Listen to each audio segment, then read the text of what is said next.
Buhay guro, mapagpalang araw po ulit sa ating lahat. Napasugod po ako muli sa akin dating paaralan dahil po kukunin ko yung aring isang laptop. Shout out kay Kuya Henry, napakasipag niya na agad, malayo pa lang ipinagbuksan niya na agad ako ng gate.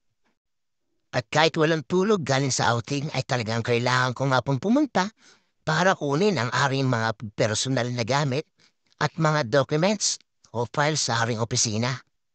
First station, Principal's Office. Shout out, Dr. Mervin Tortosa. Siya po ang bagong principal. Napaka-pogi at napakisig.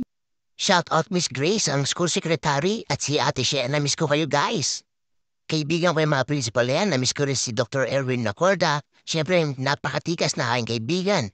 Dr. Ferdinand B. Milian at ang aking kumpare, Coach Celso Baguno.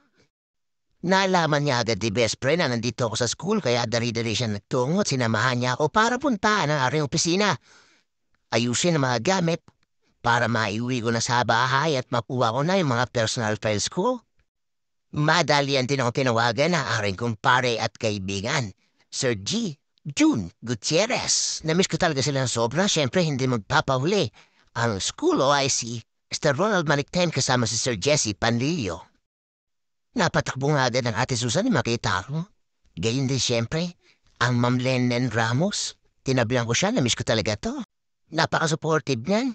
Kaya lang, dahil nga sa pagmamadali ko at biglang pagpunta, hindi ko na sila napasalubungan. Ito rin ang mga supportive ate ko ay talagang napakaganda pa rin ako.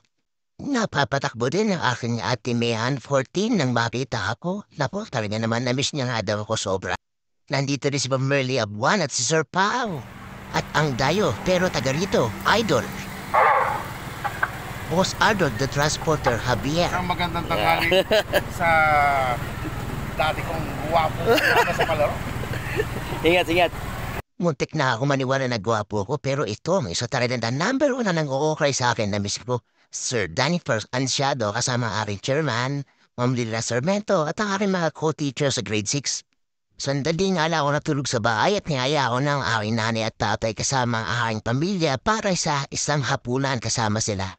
Hindi ko makakalimutan kung paano kami nililibre ng tatay ko. So sumasahod siya nung bata pa ako. Kaya ngayon, it's payback time. Ako naman at ang mga kapatid ko palagi nang nililibre sa kanila. So tuwing may sahod at may pera o bonuses kami dumarating sa buhay namin na sa aming pagtatrabaho, palagi namin sinusulit ang mga sandali na magkakasama kami. Kahit simpleng kainan lang o kahit anuman, basta magkakasama kami, masaya yun sa isang pamilya. Ito nga, sa isa pinakamaborito ng nanay at tatay ko, syempre, bilan natin sila. Sinubukan pa nga ni First kung talaga hindi matatapon kahit balik ta rin. Tuwan-tuwa ang batang to. Siyempre ang aking bunso si Ella Felicity, isa sa nag-enjoy sa pagkain ng ice cream kahit hindi naman niya talaga nauubos. Sa bandang huli ako pa ang taga-ubos at huwag natin kakalimutan, time together as a family is a gift. Babush!